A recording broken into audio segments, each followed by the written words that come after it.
책임이 정해지게 되면 중대재해법 논리로 인해서 총리도 책임지고 물러날 생각 있으십니까?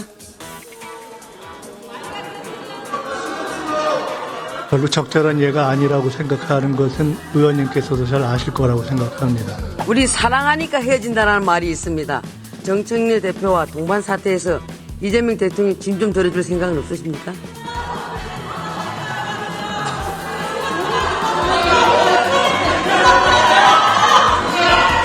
민주당은 두려움에 휩싸여 있는 것 같습니다. 언제 대통령 재판을 제기할지 모르는 판사들이 무섭고, 그래서 지금 사법부, 검찰, 언론에 재갈을 물리는 거라고 저는 생각합니다. 헌법과 법률에 의해서 이미 재판이 중단되어 있는 상황에서 너무 공상소설을 쓰시는 것 같습니다. 절대 그렇지 않습니다.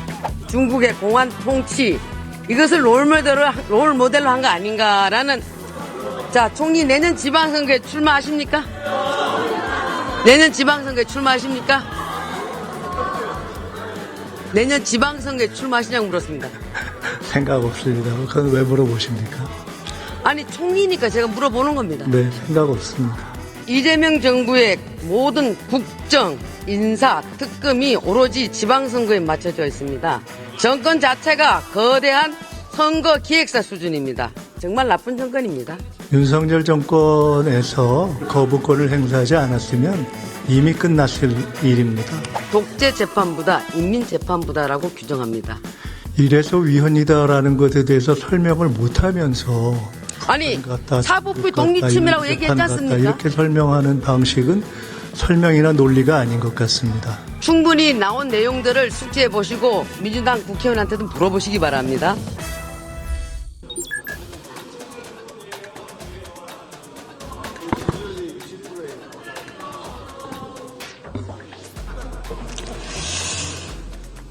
총리, 저는 솔직히 총리가 측은하게 느껴집니다. 이 엄중한 시국에 총리의 역할이 전혀 보이지 않습니다. 이렇게 존재감 없는 총리 저는 처음 봅니다.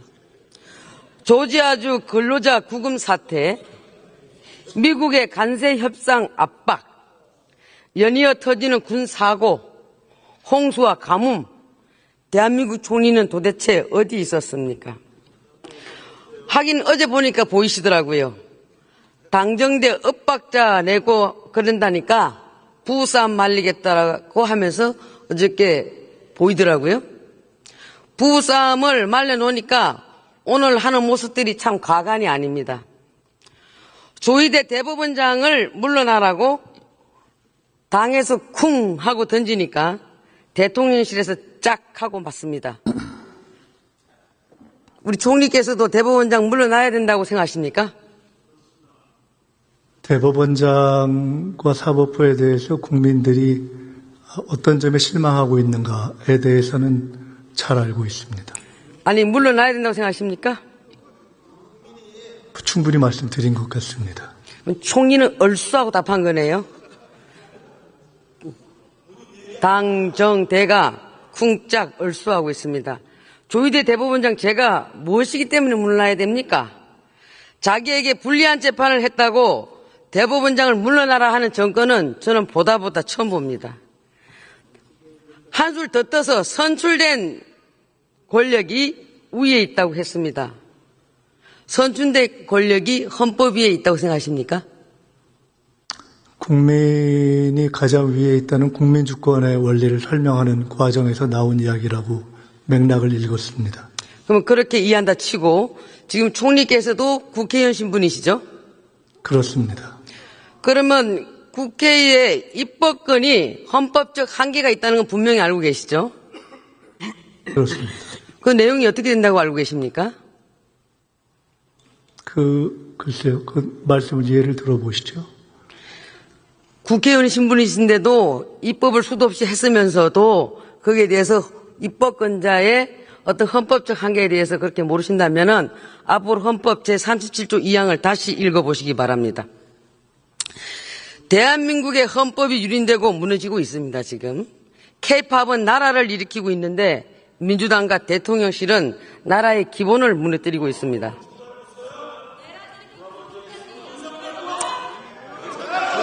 총리, 최근에 군 사고가 연이어 터지고 있습니다. 정말 귀중한 우리의 아들들이 군대에서 억울하게 사고당하고 있는데 총리는 뭘 했고 누가 책임지는 겁니까? 군에서의 각종 사고에 대해서는 국방부에서 최대한 함께 국방부 장관과 의논을 하면서 하나하나 대처를 하고 있습니다. 누가 책임집니까? 그것은 국가가 그리고 정부가 근본적으로 책임감을 가지고 대처하고 있습니다. 자, 중대재해처벌법 만든 게 민주당 정권 맞죠? 다시요? 중대재해처벌법. 네. 산재 사고가 일어난 기업을 대통령이 직접 문책했죠. 대통령이 문책했다라기보다는 비판을 했죠. 문책과 비판이 다른 겁니까? 문책은 법적 책임을 가진 차원에서 하는 것이기 때문에 좀 다르다고 봅니다. 자, 최고 경영자가 직접 책임져라. 이게 이재명 정권 철학 아닙니까? 최고 경영자건 아니면은 근로자건 각각 자기의 책임 한도에 맞는 책임을 명확하게 과하지 않게 또 질 것은 지는 것. 그것이 올바른 책임의 원리라고 생각하고 자, 그러면 있습니다. 이번에 군 사건 관련돼 가지고 총리, 대통령, 장관 줄줄이 책임지고 물러나야 되는 거 아닙니까? 한번 말씀해 보세요. 그 내용들을 확인하면서 저희들이 책임 확인하고 있습니다. 책임이 정해지게 되면 중대재해법 논리로 인해서 총리도 책임지고 물러날 생각 있으십니까? 별로 적절한 예가 아니라고 생각하는 것은 의원님께서도 잘 아실 거라고 생각합니다. 자, 총리는 1985년 서울 미국 문화원 농성 사건 핵심 인물이죠. 네, 맞죠? 거기에 관여되어 있습니다. 그렇죠? 저기 앉아 계시는 정청래 대표는 1989년 미 대사관 점거, 폭탄 투척, 방화 미수 사건을 주도한 혐의를 받았죠?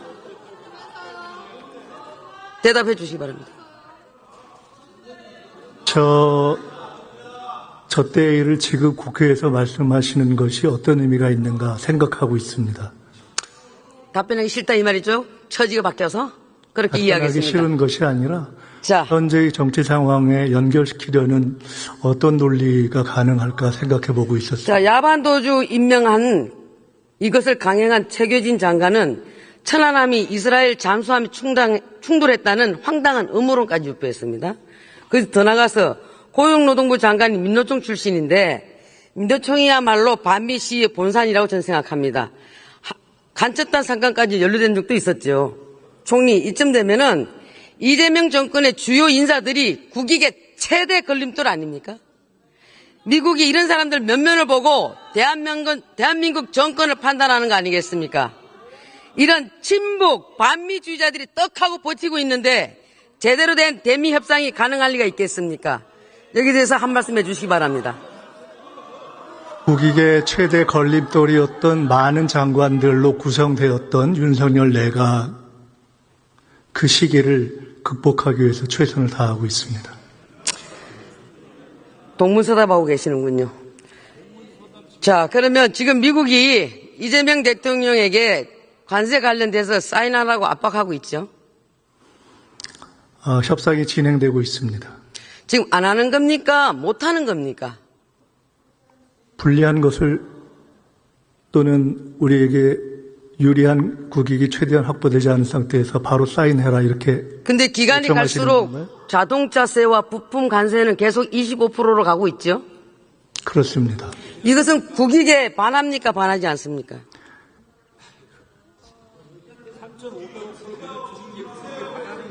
미국이 처음부터 한국의 국익을 생각해서 25%를 요구하지 않는 그런 상황이었다면 훨씬 좋았겠죠. 그러나 우리는 그러한 상황에 기초해서 첫 협상을 시작한 겁니다. 방어 잘했다고 얘기하고 싶은 거죠? 별로 그렇게 드릴 말씀이 이게 그러고 안 생각하지 하면 않고 국익에 위반되는 것이고 못하면 외교에 문제가 많은 것입니다. 자, 제가 한마디 드리겠습니다. 우리 사랑하니까 헤어진다는 말이 있습니다. 저기 앉아 계시는 정청래 대표와 동반 사태에서 이재명 대통령 짐 좀 덜어줄 생각은 없으십니까?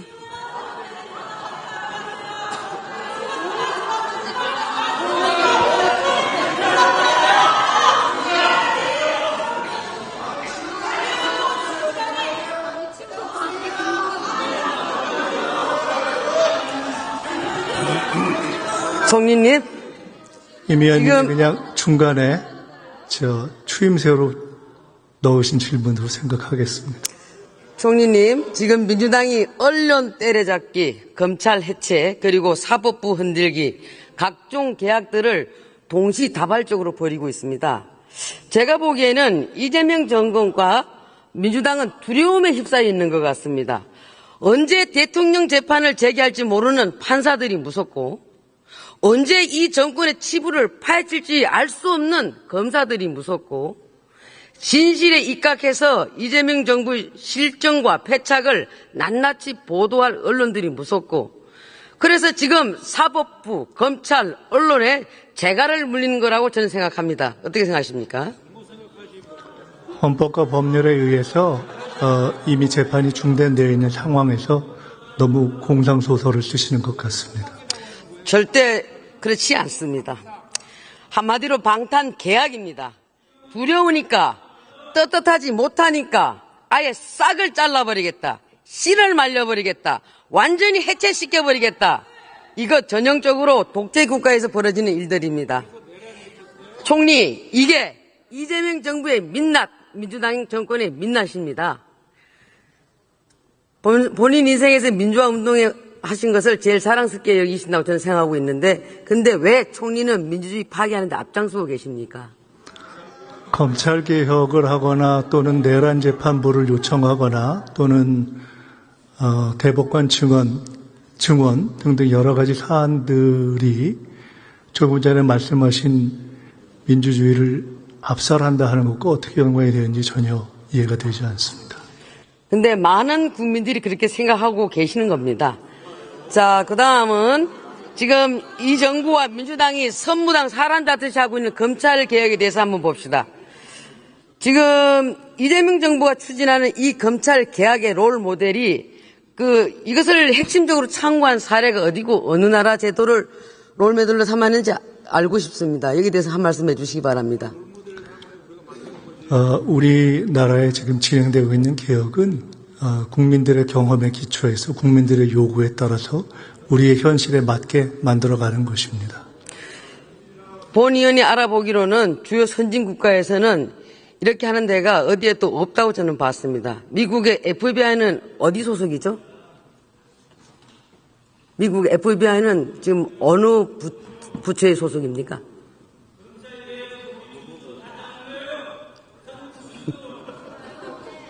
모르십니까? 그러면 영국의 중대비리수사청 SFO는 어느 기관입니까? 어떤 기관입니까?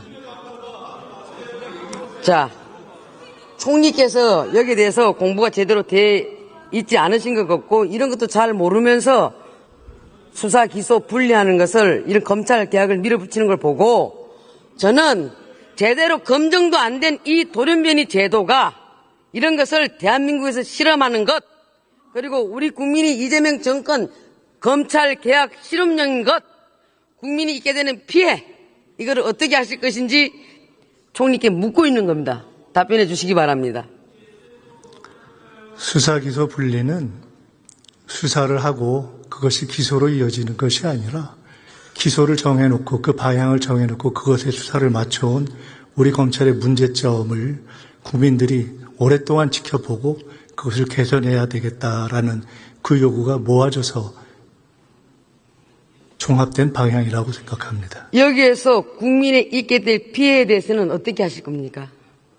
어떤 피해를 말씀하시는? 보안 수사가 이루어지지 않는다거나 이렇게 했을 때 여러분들이 늘 주장하는 가해자와 피해자가 바뀌었을 경우 이런 부분들이 생길 수 있는데, 이 제도로 봐가지고는 이런 부분들이 보완하기가 어렵다라고 봐집니다. 자, 그리고 지금 말씀하신 본인이 여러 문제를 포함해서 수사, 기소 분리 이후에 여러 가지 디테일과 관련한 것들은 검찰개혁 추진단을 만들어서 약 1년 정도의 시간을 두고 충분한 논의를 거치면서 하나하나 준비해가고, 그때 야당의 목소리도 경청하실 거죠? 당연히 그렇습니다. 본 의원이 알아보니까 이거의 롤 모델은 바로 중국식 수사 제도가 아닌가 봅니다. 중국의 공안 통치, 이것을 롤 모델로 한 거 아닌가라는 생각도 해봤습니다. 자, 총리 내년 지방선거에 출마하십니까? 내년 지방선거에 출마하십니까? 내년 지방선거에 출마하시냐고 물었습니다. 생각 없습니다. 그건 왜 물어보십니까? 아니, 총리니까 제가 물어보는 겁니다. 네, 생각 없습니다. 예? 생각 없다고 말씀드렸습니다. 아, 생각 안 하십니까? 다행입니다.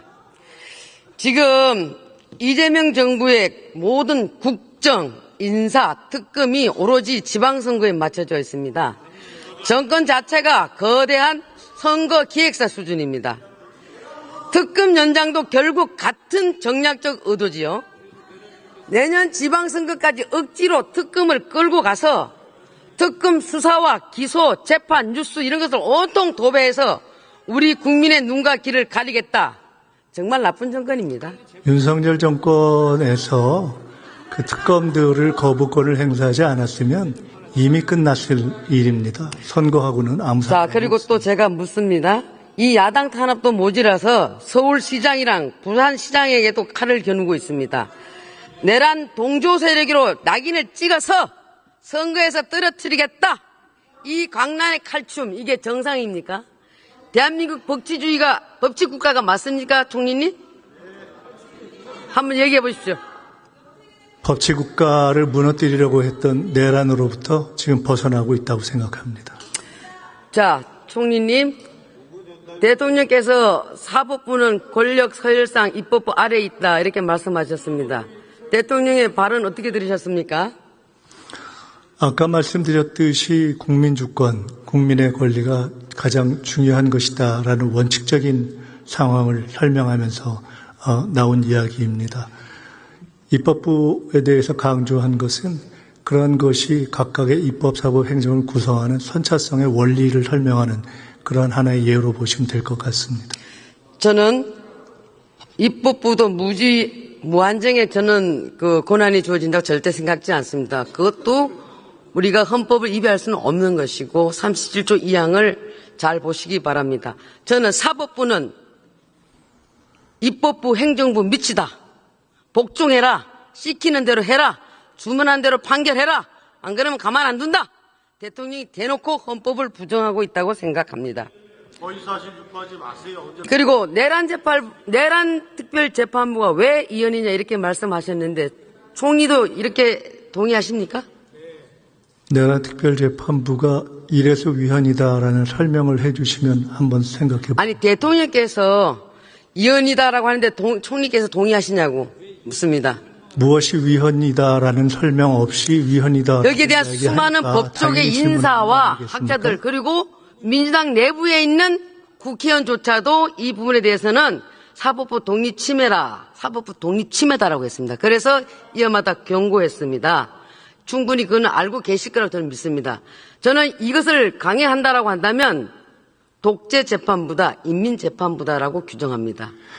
이래서 위헌이다라는 것에 대해서 설명을 못하면서 아니 사법부 독립 침해라고 얘기했지 않습니까? 이렇게 설명하는 방식은 설명이나 논리가 아닌 것 같습니다. 충분히 나온 내용들을 숙지해 보시고 민주당 국회의원한테도 물어보시기 바랍니다. 자, 대통령께서는 국민 모두의 대통령이 되겠다라고 했습니다. 맞습니까? 그런 마음으로 국정을 하고 계십니다.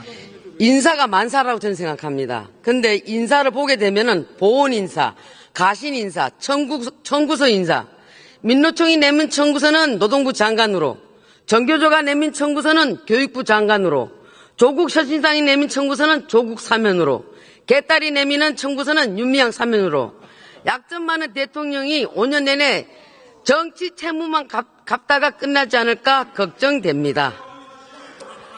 송원석 의원이 정말 명단 보냈잖아요. 그럼 뭐라고 할 거예요? 여야가 합의해놓은 것도 깨고 개딸들이 반발하니까 이 부분도 몰랐다고 대통령 발뺌하고 있는데 정말 몰랐습니까? 대통령께서 정말 몰랐다고 생각하십니까? 네, 대통령께서 말씀하신 그대로입니다. 또 한 가지 지적하겠습니다.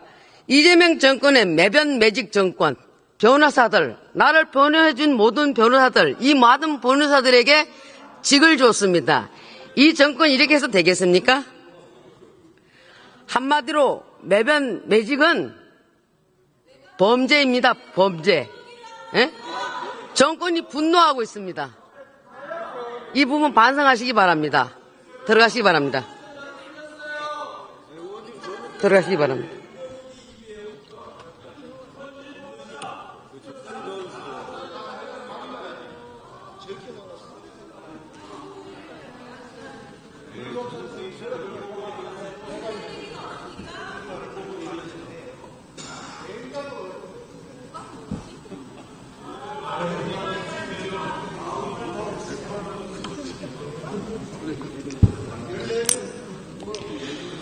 존경하는 국민 여러분, 지족 부력이면 지지불태라고 했습니다. 존재감, 양심, 그리고 진심이 없는 이재명 정권. 저는 이 자리에서 민주당 정청래 대표, 김병기 원내대표에게 지금 민주당이 시급히 해야 할 일이 무엇인지 알려주도록 하겠습니다. 그것은 바로 이재명 대통령 탄핵소추안을 발의하는 것입니다. 반드시 탄핵소추안 발의하십시오. 이상입니다.